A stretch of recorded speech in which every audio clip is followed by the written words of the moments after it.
Исәнмесез, эфирда хәбәрләр программасы, студияда Оделия Бирханова. Чыгарылышыбызның төп темалары хакында кыскача. Мы достаем тест-полоску и вставляем в глюкометр сам.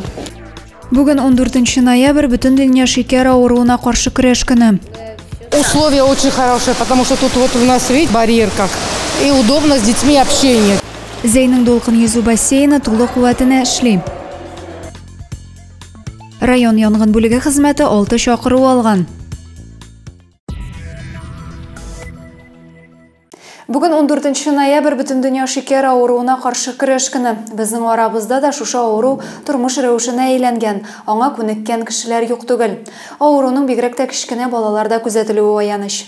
Шикәр авыруы Юршовлар гаиләсендә аяз көнне яшен суккандай була. 9 яшьлек уллары Ярославка шундый диагноз куялар. Тик алар ширгә бирешмичә, моның белән килешкәннәр инде. Ярослав канындагы глюкозаны тикшерергә дә, үзенә инсулин ясарга да өйрәнгән.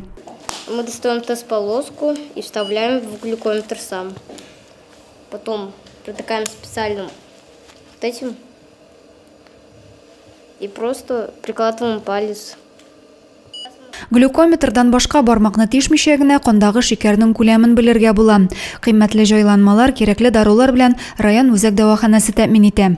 У нас сейчас свой режим, постоянное меню должно быть в рационе, там диетическое все. Стараемся придерживаться, чтобы всегда уж в норме держать свою глюкозу. Первое время нам приходилось с Ярославом вместе в школу ходить. Я с ним вместе посещала школу, контролировала его кровь. Шикәр диабеты дип кандагы глюкозаның артуын әйтәләр. Бу чир бүгенге көндә өлкәннәрдә генә түгел, кичкенә балаларда да еш күзәтелә. Район буенча 15 балага әлеге диагноз куелган. Алар барысы да мәктәп яшендә. Бу очраклар кимеме, киресенчә арта гына бара ди табиблар. Обязательно соблюдение диеты, обязательно инсулинотерапия. В общем, выполнять беспрекословное выполнение врачебных назначений, это эндокринолога и диспансерные наблюдения. Если как профилактика сахарного диабета, это здоровый образ жизни, правильное питание. Балаларда шикәр авыру барлыкка килү күп факторларга бәйле. Йогышлы авырулар да сәбәпче булырга, нәселдән дә күчәргә мөмкин. Адилә Бирханова, Денис Сыпатов, Зәй хәбәрләре.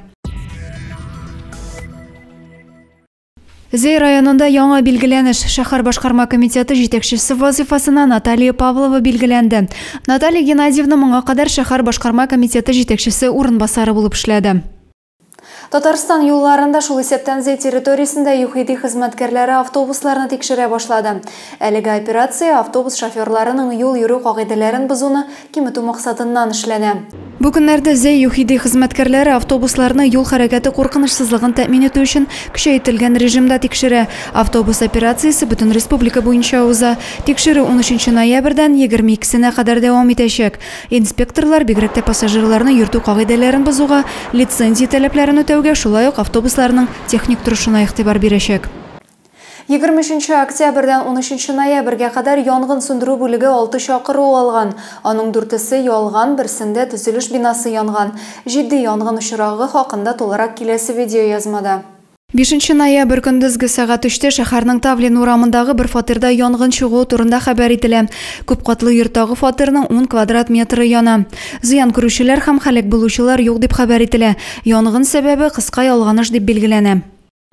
Зәйдә спорт белән шөгыльләнергә мөмкинлекләр җитәрлек. Шуларның берсе әле быел гына үз ишекләрен ачкан Дулкын йөзү бассейны. Биредә балалар гына түгел, өлкәннәр дә шөгыльләнә. Тренер Рейса Галимова 60 елга якын балаларны йөзү осталыгына өйрәтә. Моңа кадәр Зәйнең старт спорт комплексында эшләгән ханым хәзер яңа Дулкын бассейнында дәресләр алып бара. Балаларның кичкенәдән сәламәт яшәү рәвешен белеп үсүләренә чын күңелдән сөенә ул. Аның укучыларының уңышлары да күп. Балалар миннән тугачта җири башлыйлар да, аннары Киевгә генә чыгалар, эшләргә генә китәләр и институтка. А так жирилер школны бетергенче. Вот, поэтому баллар жараталар. Кичкенәрәкләрне исә аерым бассейнда йөзәргә өйрәтәләр. Алар белән тәҗрибәле тренерлар шөгыльләнә. Бассейнга шәһәр балалары гына түгел, авыл җирлекләреннән дә бик теләп киләләр. Хәзер малайлар, кызлар чираттагы ярышларга әзерләнә. Моның өчен суда гына түгел, заманча тренажер залында да махсус күнекмәләр узалар.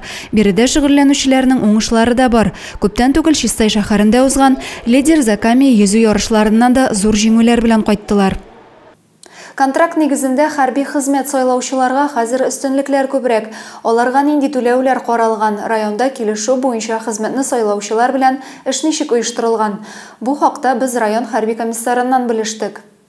Районда контракт буенча хезмәткә җыю оешкан төстә бара. Бу елда Зәйдән 100дән артык ир-ат килешү төзегән.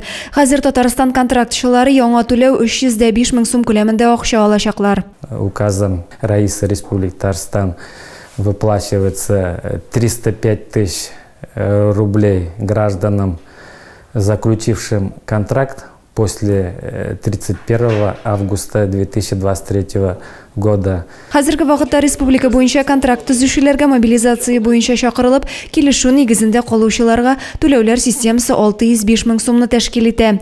Алар Россия оборона министрлыгыннан 195 мең сум, Татарстанның ДАСАФ оешмасы С категориялы машина тутаныклыгы булганнарга өстәмә 105 мең сум акча бирә.